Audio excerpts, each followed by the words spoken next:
Assalamu alaikum урматтуу достор жана биздин каналдын подписчиктери. Подписчиктерибиздин бири төмөнкүдөй суроо жөнөтүптүр. Берилген теңдемени чыгар.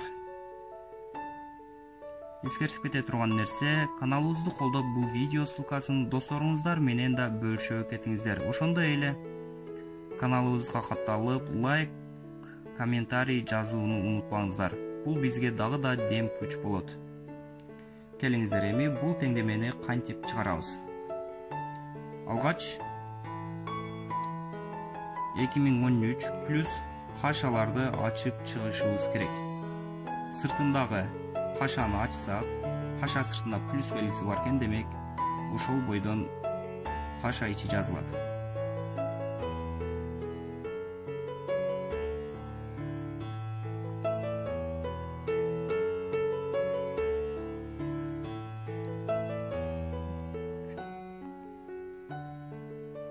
Эми экинчи кашаны ачсак, бул жерде экинчи кашаны ачсак, минус, каша сыртында минус бар экен, каша ичиндегилер карама каршы белгиге өзгөрүлүп жазылат.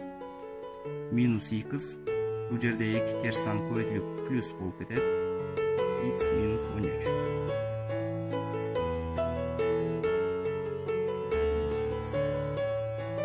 Демек, эң акыркы кашаны ачып жазсак энди 2013 плюс бул жердегилер жоюлушуп кетет экен. Анда x минус 2013.